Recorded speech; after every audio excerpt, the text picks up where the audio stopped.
You are listening to I Am Refocused Radio with your host, Shemaiah Reed. This show is designed to inspire you to live your purpose and regain your focus. And now, here's your host, Shemaiah Reed. Today on I Am Refocused Radio, we are here once again. We have another amazing show lined up for y'all today. And we're going to have a true honor talking to David Gregory. He is a New York Times bestselling author of Dinner with a Perfect Stranger, The Last Christian, and over 10 powerful books that dare to ask the deeper questions. His work has reached millions, sparked global conversation, and has even hit the big screen. But this guy is not that hard to catch. He took some time to clear his calendar today, and we're not just talking about his amazing writing process with his stories, but also going to be talking about some of the hard truths that a lot of us try to avoid. So without further ado, I want to welcome to the show today our guest. How you doing, David, man? Hey, thanks so much for having me on. I appreciate you clearing your calendar just to be on the show today. I know you have a lot of great resources. You're packed with probably 10 more minutes full of intel in your bio. But when it comes to your background in broadcasting and also Dallas seminary degree and countless of long parts of your resume, kind of give us a snapshot of who is David and how did you get to this position? Well, I started my writing career a bit late. I actually graduated with a business degree from the University of Houston and was in business for, a decade and a half or so. And I kind of just wanted to do something that I personally found a little more meaningful and directly involved in influencing people's lives. And so I went back to school and went to Dallas Seminary and got a degree from Dallas Seminary. And while I was there, I took a writing class, a creative writing class, and we had to do some fiction writing. I actually had been, I had just self-published a nonfiction book that I co-authored. It was the primary material of somebody else, but I thought it was so good I wanted to put it into print. It was a former pastor from Kentucky, and his message of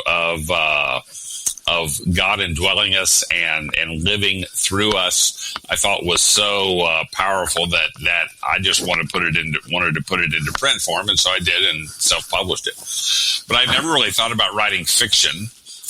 But I took this creative writing class, and then I took a class on creativity. And during that whole time, I had this idea of taking some of these things that I was interested in putting into book form and putting them, instead of in nonfiction form, into a brief story about a modern day agnostic skeptic in his 30s from Cincinnati who receives a nice a dinner invitation to dine at a nice Italian restaurant with Jesus of Nazareth. And so he goes expecting a prank by some friends, but at least he'll get a nice Italian meal out of it.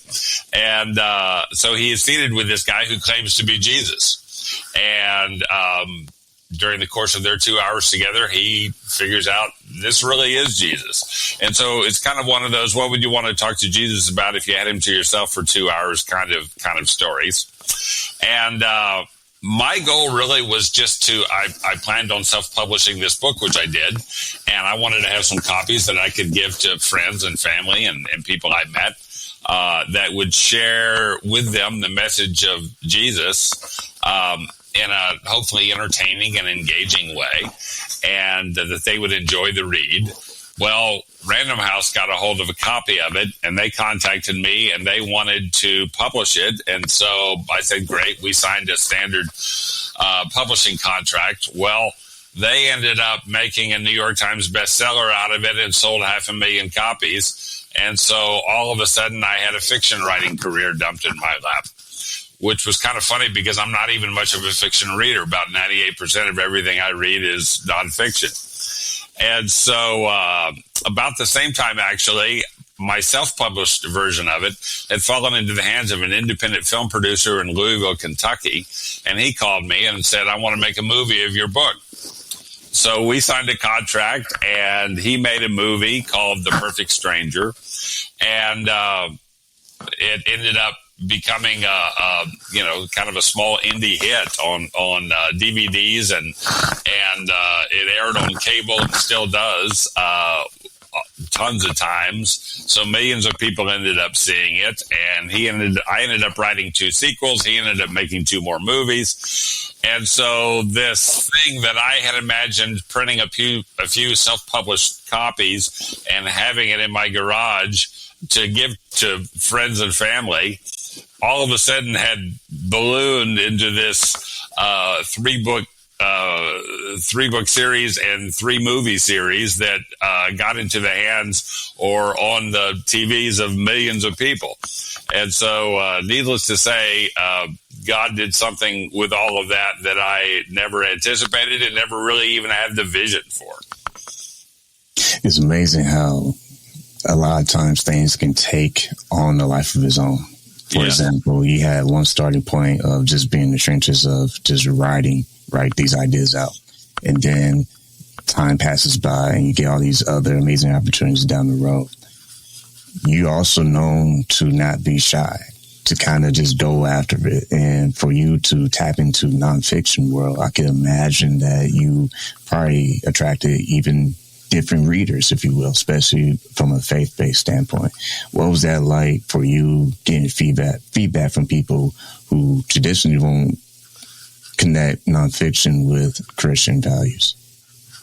Yeah, my motivation in putting material into story form and actually writing novels, or in this case novellas, short novels, was simply realizing that I could put some of the same material in a 250 or 300 page theology book, but who's going to pick it up and read it? I mean, a few people will, but by and large, that's not what people do. And people like good stories, however. And so if a friend gives them a 100-page story and says, hey, I think you'll really enjoy reading this, they're much more inclined to read that. Number one, because it's short and easy to read. And number two, because, somebody recommended it to them. And so you're right. I just figure, hey, here's a way to reach an audience that I otherwise could never reach if I was, just writing nonfiction material and just simple prose, and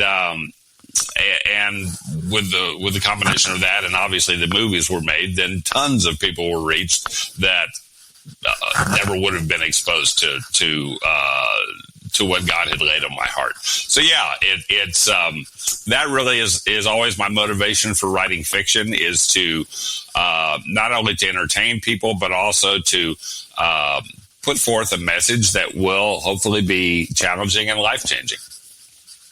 Once again, listen to Refocus Radio and talking to our guest today, David Gregory. Whether you're watching us online or listening on the airwaves, want to get to this next question. When you think about today's culture, you study theology, you've written fiction, you've been able to have your work be displayed in movies.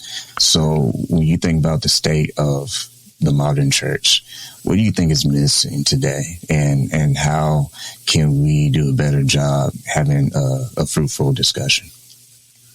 Well, it's interesting what's happening today, because there seems to be an awareness of a move toward back toward the spiritual, especially among the younger generation. People are wanting meaning and connection with God and connection with one another in that process. And so I've read that there are many young people that are moving toward various church denominations or independent churches and just really seeking. And I think there's a renewed hunger out there. I think especially over the last 10 or 15 years, in part because our technology has made us such a more isolated society, and people don't have the connections they used to. People don't have the sense of meaning that they used to, because so many of our institutions are just not don't have the strength that they used to, whether it be the family or, education or, you name it. And so people are looking for something to provide them with roots that they can really dig down deep and say, hey, this is what life's all about, and this is what I want to invest my life in, something that's bigger than just me and my own pleasure. And so my heart really is to tap into that and to say, yeah, there really is something more significant, and God really does have a meaning for your life beyond just yourself. And so I think that increasingly that's a message that resonates with people. And actually, my latest book, I came out with a novel last year called One of Us. And it really taps directly into that, because I had this idea for a book for about 10 years, and I finally got around to writing it. My vision was simply to take the four Gospels from the New Testament, Matthew, Mark, Luke, and John, and essentially take that story as it is and replant it into 21st century America, and simply ask the question, what would it look like for Jesus to come to America now for the first time instead of to first century Israel?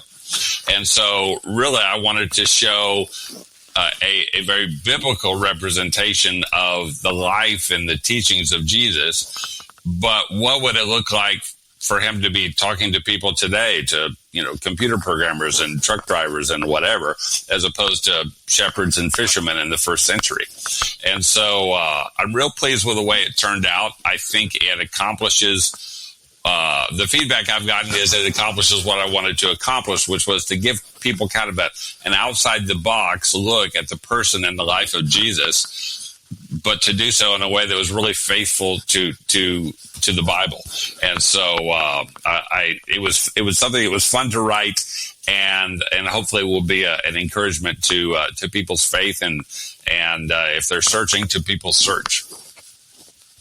I think encourage is a good word, because a lot of times we can go through life and we're human. We get tired. Life hits us. It doesn't ask permission. It just kind of comes out of nowhere, and boom, here you go.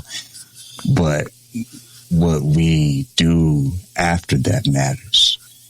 How we respond, that truly matters. So when you look at your own personal faith, and you're doing a great job with your work, spreading the light of people to be encouraged, what do you say to that person who feels like, man, they're just on the edge? They feel like everywhere they turn is always another storm, and they just got one out of one yesterday.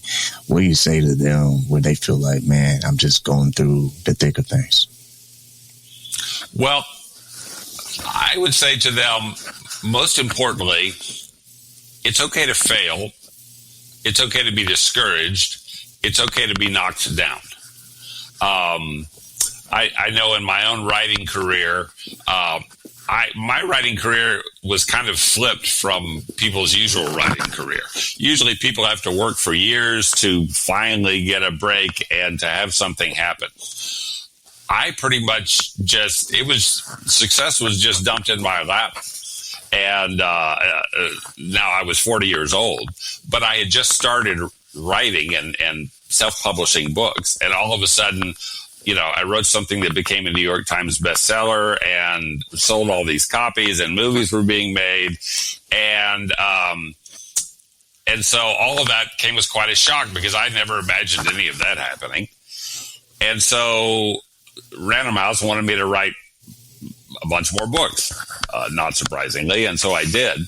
But my sales kind of with each book progressively dropped. And so my contract with Random House ran out. Dinner with a Perfect Stranger was published in 2005. That was my first mega hit. And then my last book with the Random House, called The Last Christian, was published in 2010. And then I had one more published by a traditional publisher in 2012, and one more in 2016. And since then, publishers just haven't been interested. My sales haven't been good enough. And I think maybe more than anything, the publishing industry has changed so much because authors really have to do their own marketing now. And that wasn't the case 20 or 25 years ago. But now you have to have this really good social media presence and already have a lot of potential buyers from your followers. And I just don't have that. I'm not exactly the best social media, maven on the planet. And so as a result, publishers just aren't interested. And so the question for me becomes, okay, well, if I'm writing these things, but I don't have any really good way to market them, then is there any point even in writing them? And I've just continued to write, trusting that God has a purpose behind me putting these books out. And actually, it's interesting because last August, completely from out of the blue, just as happened with the movie producer with the Perfect Stranger books, I got an email from a guy who's worked in Hollywood for 20 or 25 years. He said, I read your book, The Last Christian, which, as I said, came out in 2010. So that was a long time ago. He said, I loved it, and I want to pitch it as a streaming series out here. So he wrote a pilot script, and he is currently pitching it as a streaming series. And not only that, my book, One of Us, is now being put, which just came out last year, is now being put in front of people associated with the movie industry. And so I just trust that, God knows what he wants to do with these things. And, I may not be racking up huge numbers of book sales these days, but if one of these two or both of them get into a streaming series platform or a movie, then it's like, well, way more people are going to be exposed to that than would ever read the book anyway. And so I've gotten to a place in life to where I've taken my disappointments and my discouragement and the supposed failure of the last number of years. And God just brought me to a point where I could simply trust, hey, God has me where he wants me. I'm doing what he wants me to do. And the results, ultimately, I'll just leave in his hands and trust him with the process. And he continues to show that he can do with it what he wants to. And so that's a good place to be. Once again, listen to Unfiltered Radio and watching us online, talking to our guest, David Gregory. You can go to his website, davidgregorybooks.com. I want to emphasize what you said earlier about recognizing and being bigger than yourself versus we all have pleasures of this world, what we desire, what we think belongs to us. It's always what's in it for me, and that's a very humanistic situation. We always want to think about how am I going to be able to benefit from this. But it was interesting what you're saying about the struggles of marketing and how things are changing in the industry. It's funny how God will pull the plug on man-made systems. And I want you to touch on that because there's a lot of young people out there who they might be frustrated with the job market. They might be frustrated with college. They might be frustrated with just life in general. And a lot of times we are put in a lot of pressure points, but we don't really truly understand because in the moment we could be fighting it and being very emotional about it, which is normal, but it's not normal to stay there. Yeah. And what I'm hearing from you is that you were able to pivot or adjust with time. And that took a lot of probably surrender to, okay, God, from a logic standpoint, why is it not working? But to your point in your story, he still opened up doors for you. Yeah, absolutely. And I think that I think it's really important for us to have a sense of here are the things that I'm gifted at, here are the things that I do well, and especially here are the things that I'm passionate about. And I think one of the things that the younger people I think today really struggle with is this sense of, okay, I'm not really passionate about anything. And as I've watched my kids grow up, they're still fairly young. They're 19 to 23. And as I've watched them grow up, I've really seen the incredible benefit of to their lives when they've developed a certain passion and something that they can throw themselves into, and that may lead to a career that provides adequate support for them and what they need financially, and it might not be. I mean, it might not lead to that, but it's still important to have that sense of, here are the things that I'm gifted at doing, and it's always good to explore new things that you might become gifted at doing, and here are the things that I'm passionate about. And if we don't really have something that we're passionate about, then that's a good place to start. It's like, okay, what can I find in life that I think is really important and that I can be passionate about? I read a book years ago called "Do What You Love, the Money Will Follow," and the book was interesting, but I'm not sure I agree with it anymore. I think a better statement would be, "Do what you love, the impact will follow." If you are passionate about something and you love doing something, then you will end up impacting people positively, and you will just influence them in such positive ways. And whether that becomes a real career for you or just something that is kind of part of you something you do as part of your life. Hey, I love to go out and play Frisbee golf. Is that what they call it these days? I can't remember. I love to go do that. I'm passionate about that. Okay, go. Fine. Go. Get involved in a group of people in your area that are passionate about that, and pour yourselves into those people. I mean, we can become connected to people and have an influence on people in all sorts of ways that aren't necessarily immediately apparent to us. And really that's what I began to do with my writing. I never envisioned having a writing career. That really was never on my radar. I just started doing something that I knew I did pretty well and that I was passionate about. And God just took it from there. It was amazing what you're saying. I shared earlier with you in the green room some recent news, and I can't help to think, out of all the people I have on, including yourself, I still always come to a common thread. And that is the individual who's reached the peak of their career or attained massive success. The formula has been consistent. They reach a point in their life where they had to make a tough decision. Do I go with what has not been working? Or do I make adjustments to do what's necessary? And I think that's important to emphasize, because until we actually do what is necessary, we will continue to avoid that important part, and that will hinder our life, and we won't be able to actually go to where we were meant to go. Yeah, absolutely. And sometimes it means making choices to take out of our lives things that, may be neutral in and of themselves, but they're sapping our resources, they're sapping our time, relationships that maybe aren't all that great, that are sapping our energy.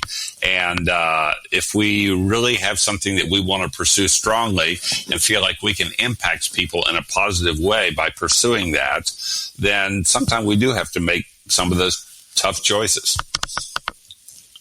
Once again, listen on Refocus Radio and watching this online, talking to our guest today, David Gregory. Go to his website, davidgregorybooks.com. You can get a copy of all his books because he has more than one, as you can tell.